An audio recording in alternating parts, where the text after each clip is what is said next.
three, the two 20-year-olds, Matti Prilog and Rock Kolander. Well, there's a big rivalry here between Great Britain, the world champions, and the men they beat by a couple of feet last year, Germany.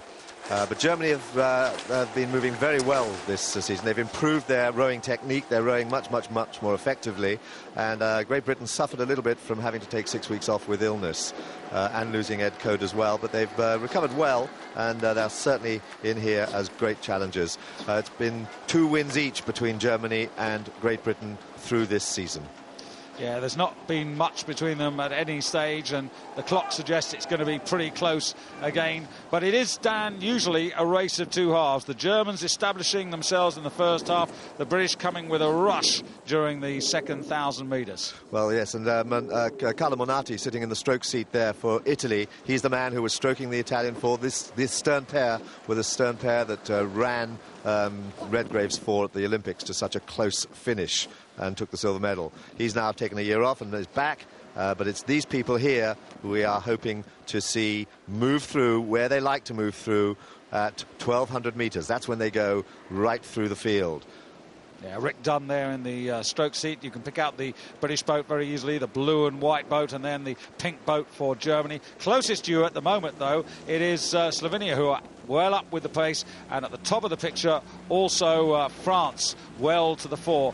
French not actually having a particularly outstanding regatta.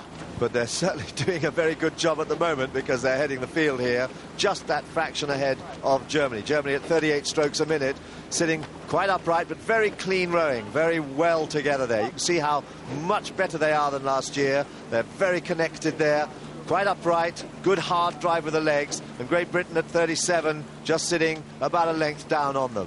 So a good start from Great Britain. This is more or less where they don't mind to be. They like to be a good, at least in contact at halfway, and then they motor up and move right through. Very cool rowing there from the British. But the Netherlands transferring into the rowing boat from the quad scull, moving well, moving their boat well, and did well to make this final. But Germany now have moved back through France, and they are about 3/4 of a length up on the British. You can just see the blue of the British boat there in the left-hand corner. The youngsters in foreground there for Slovenia, and the Slovenians after a fast start now just losing touch now as the Germans start to make their presence felt. They are in the lead now and ahead of the French on the far side. Just inside the French, the Italians, who are ahead of Great Britain, and those are the closest crews. But the Germans with Bernd Heidecker, Philipp Steuer, and then Paul Dinsbach and Sebastian Thormann, they're the men who are in charge at the moment at the halfway stage in the race. This crew put together by Dieter Gran, John West, the man who looks after the British 4, who today are looking to make it 3 in a row, because of course they won the Cox Fours back in 2000. Last year took this title, so they want to complete the hat-trick. Absolutely, and they are tracking the German crew, but it's Italy who've actually still got the second place at the moment. But Great Britain, this is about where Great Britain wants to move. This is where they like to go. It is getting pretty rough out there, quite difficult, especially if you're chasing. It's better to be in rough water and looking back on the field, because you can see the mistakes they make. When you're 2 or 3 feet down on a crew, every mistake you make is magnified. But here comes Great Britain, there are Italy. This is going to be a fantastic finish here. Can Germany hold on? They didn't last year. They were rowed down just in the last part of the race. But here they are now, about 1/3 of a length up on Italy, and Great Britain threatening at 1,400 metres.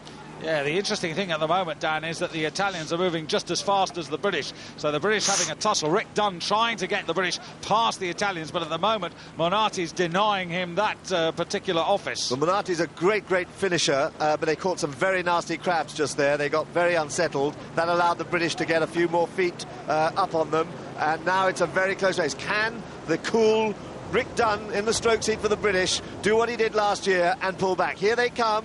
They are now about 1/2 a length down on Germany. Germany been here before. What can they do to hold them off? Yeah, but still Italy, though, in second place. And Rick Dunn, Toby Garbett, Josh West, the man who came in for Ed Code in the two-seat. Very easy to see, all 2 metres and 6 centimetres of him. And then Stephen Williams, who sometimes, Dan, still says that he doesn't like being the bow man. But now they're getting the better of the argument. Rick Dunn has got that British bow into second place. And now the race is on. Here comes the big surge. Look at the move. They are sitting there with a very, very nice sweeping stroke. The Germans have reacted. They're up to 44 strokes a minute.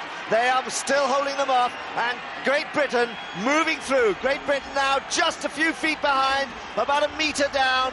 And they've only got about 200 metres, 150 metres to go in this race. Both crews up at 42. Yeah, less than that now, Dan. And the Germans finding that little bit extra. The British, Rick Dunn still bringing that British four ever closer, coming towards the line. It's now just a foot or so, but the Germans answering again. The British, it will be on, no it won't. I thought it was going to be on the surge, but the Germans do indeed get there. And the British just held off in second place, with Italy taking the bronze. A superb race there, and you've got to hand it to the Germans, Dan. They really did row that well. Well, they just reacted at every point. They went out in front like they usually do. They held well in the middle of the race. The British did exactly what they were intending to do, came through hard in the middle of the race, but Germany were waiting for them. They were prepared for that last 150 metres, and they held them off. And Italy did very well, but caught a number of difficult crabs there just when it counted. And there's Carlo Monati. They'll be back next year with a much, much better performance, I'm sure. There's the margin of victory. And Italy just a length down in third place ahead of the Slovenians. Well, Germany worthy winners, holding off the